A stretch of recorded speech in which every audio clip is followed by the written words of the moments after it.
रखना होगा। और सर्वप्रथम पेंसिल से कहा कि तुम्हें ईश्वर के और दूसरों के हाथों में अपने को विश्वास पूर्वक सौंपना होगा। ये प्रथम बातें थी, प्रथम कथा थी और पेंसिल से यही बातें कहा। दूसरी बात, पेंसिल से यही बातें आविष्कारक ने कहा कि तुम्हें समय समय पर छिलाया जाए, तुम्हारा छिलन होगा ताकि तुम और अधिक सुदृढ़ होकर विषम परिस्थिति में भी अच्छे कार्य कर सकोगे। ये दूसरी बातें ने कहा। तीसरी बातें पेंसिल से कहा कि मैं पेंसिल के सिरे के ऊपर मैं इतनी ताकत भर दूंगा कि हर परिस्थिति में तुम अपने को बेहतर साबित कर सकोगे, अपने को सुधार सकोगे, क्योंकि पेंसिल में वो ताकत है, वो जो सिर होता है जिसका जहां पर छिलन होता है और पुनः जब खत्म हो जाता है तो पुनः उसमें नए शीशा का उद्गम होता है और उसके द्वारा हम अपना कार्य जारी रखते हैं। चौथी बातें ये कहा गया कि तुम्हारे अंदर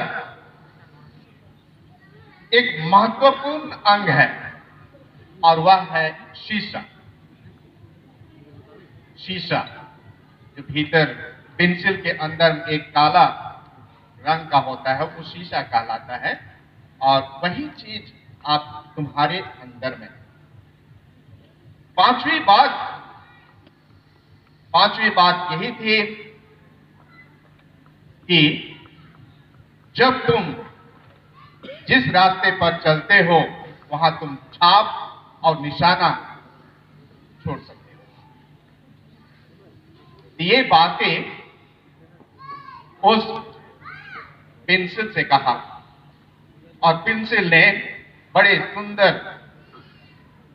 भावना से एकाग्रचित होकर पेंसिल के आविष्कार की बातों को सुना और जो कुछ भी सुना उसे नमन किया, वादा और प्रतिज्ञा की कि वह एक श्रेष्ठ पेंसिल बने। और हम सभी युवक हम श्रेष्ठ पेंसिल बनने के लिए बुलाए गए। पेंसिल को हम जानते हैं कि पेंसिल का क्या कार्य होता है, पेंसिल से क्या हम काम करते हैं। जैसे कि सबसे पहले मैंने कहा कि दूसरों के हाथों में पेंसिल चली जाती है और उस पेंसिल के द्वारा लिखना आरंभ करते हैं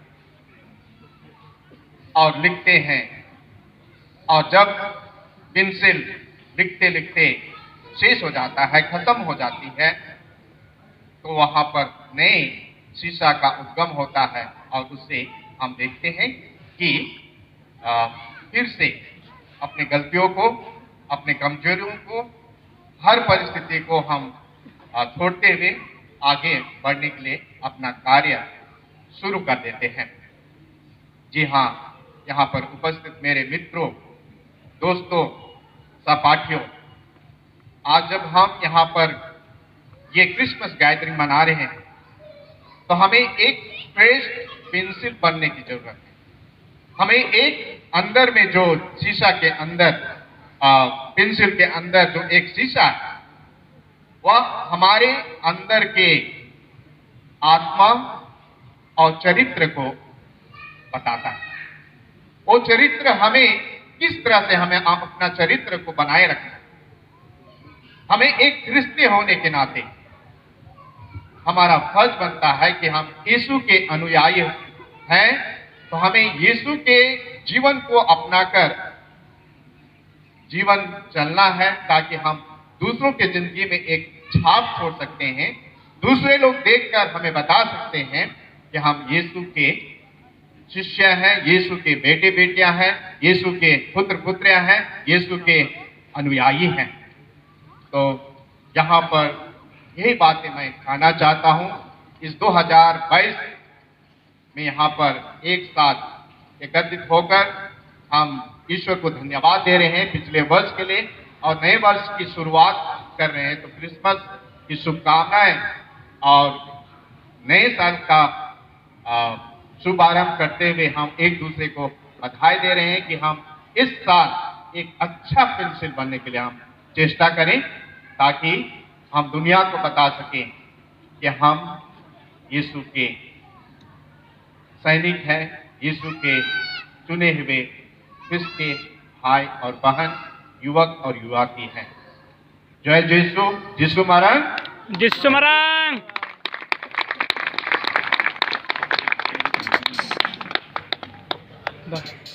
Thank you, Bishop, for giving us the keynote address.